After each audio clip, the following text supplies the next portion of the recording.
Opa, bom dia! Faz um tempo, né? Eu não morri nem tirei férias, eu só passei um tempo tentando aprender uma coisa bem complicada. E hoje eu vou estar contando exatamente isso. Pra quem não assistiu o vídeo anterior, primeiro, oi, eu sou o Nomade. Segundo, eu tô fazendo um jogo. O nome é What's Wrong with Fish Valley. E esse projeto nasceu com a ideia de ser finalizado em 30 dias. Pra fazer aqueles vídeos de tipo, fiz um jogo do zero em um mês. Pois é, eu adoro esses negócios, então eu pensei, vou fazer algo assim também, não deve ser tão complicado. Já passou um pouquinho mais de um mês. É que para criar um projeto desses é preciso saber coisas como pixel art, programação, game design, sound design e por aí vai. E o que atrasou um pouquinho os meus planos é que de todas essas coisas eu sabia um total de zero coisas.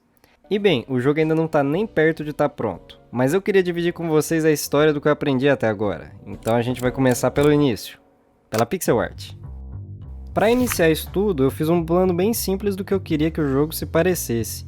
Acabei decidindo fazer algo no estilo RPG top-down, algo tipo Stardew Valley, Undertale e esses jogos de RPG Maker no geral. Eu sempre achei esse estilo de jogo muito charmoso e felizmente tem muito conteúdo do tipo para eu pegar como inspiração. Então, depois de tirar a poeira da minha mesa digitalizadora idosa e cansada de tanto trabalhar, sério mesmo, esse negócio tem 10 anos de uso. Me mata. Eu comecei a desenhar como eu queria que fosse a casa. Como o jogo é de pescaria, eu achei muito pertinente fazer a casa à beira-mar. E além disso, eu queria que ela ficasse próxima também a um aglomerado de pedras bem grandonas, para eu desenhar bastante mato. Porque mato bonitinho. E depois de um tempinho rabiscando e descartando coisas, eu cheguei com essa peça maravilhosa de arte que você tá vendo. Eu sei, não é a coisa mais impressionante, mas eu acho que na hora de pintar vai melhorar um pouco. E tendo o rascunho pronto, eu comecei com a pintura. Resolvi fazer primeiro a madeira das paredes. Essa parte foi meio complicada, porque eu peguei alguns jogos de fazenda como referência, então as cores meio vibrantes não estavam pegando muito bem no que eu queria.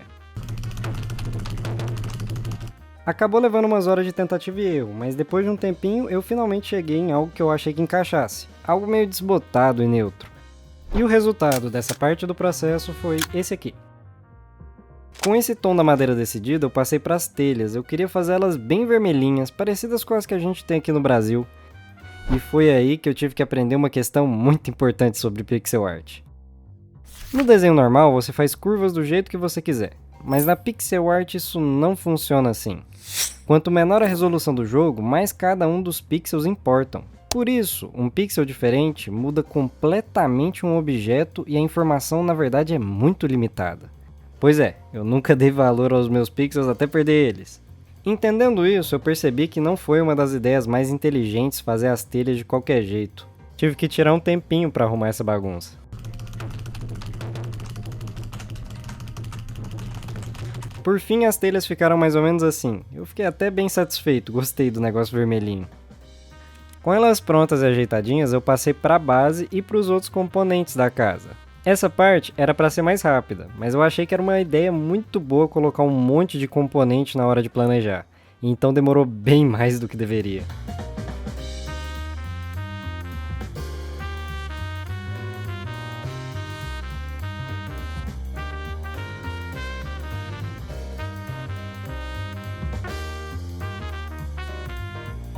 E com todas essas coisas prontas, o resultado final da nossa casa foi esse. Com essa etapa concluída, eu passei para a parte interna da casa. Olha, tecnicamente é mais esperto planejar ela por dentro primeiro para depois fazer por fora. E eu podia mentir, falar que foi tudo intencional e que eu já tinha tudo planejado na minha cabeça, mas não. Foi realmente falta de planejamento. Bem, antes tarde do que nunca, né? Cheguei nesse resultado. É uma casinha média, 2 quartos, uma sala, uma cozinha, um banheiro e uma garagem. Só que como o jogo é de história, tem algumas partes que não podem aparecer ainda. Então eu não vou estar mostrando nem a área da garagem e nem o segundo quarto. Com isso em mente, eu resolvi começar por essa área da sala/cozinha. porque meio que é tudo junto ali. Essa parte, sinceramente, não foi muito difícil. Tirando a perspectiva que, de novo, eu não me adaptei bem, planejar os cômodos e fazer os móveis foi uma das partes mais divertidas do processo. Eu senti algo muito parecido com o que eu sentia jogando Rabu e esses jogos de customização de casa, que você faz tudo do seu jeitinho e parece que você tá criando meio que um mundinho em miniatura. É bem legal mesmo. E esses móveis fizeram muita diferença, porque o quarto sem os móveis ficou assim. E adicionando eles... bem mais vivo, né? Então sobrou apenas o quarto do nosso querido personagem. A casa, mesmo tendo 2 andares, é para ser pequena. Então, logicamente, o quarto tinha que ser pequeno também. Mas mesmo assim, eu queria passar bastante a personalidade do personagem através do quarto. Ele é uma pessoa bem lógica, ele tem bastante conhecimento de peixe, então nada mais justo do que ele ter bastante elemento disso no quarto.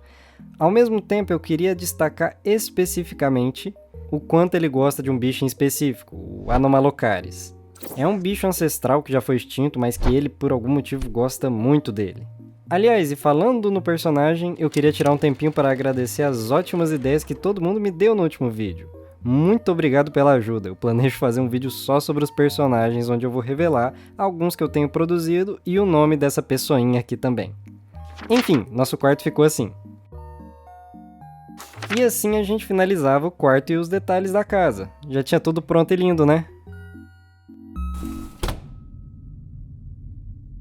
Exceto que não tinha mais nada além disso. Só uma casa no meio do nada, no vazio, frio, congelante, igual seu coração, no final de domingo. E pra mudar isso, falta um cenário bem legal pra gente andar. Pro cenário, eu decidi usar uma técnica muito interessante que eu fiquei sabendo. Talvez você já tenha percebido que na maioria dos RPGs nesse estilo, mesmo que com muitos detalhes, são reutilizadas muitas texturas que vão se repetindo no cenário. Essa técnica é chamada de tiles. Para resumir legal como é que isso funciona, é como se você criasse um quebra-cabeça para você mesmo montar depois. Só que nesse caso, as peças são infinitas e você precisa criar encaixes para cada uma das possibilidades de quina ou canto. Esse processo ajuda muito na criação de mapa, visto que se eu tivesse que desenhar e animar cada coisa sem repetir nada, isso ia demorar uma década.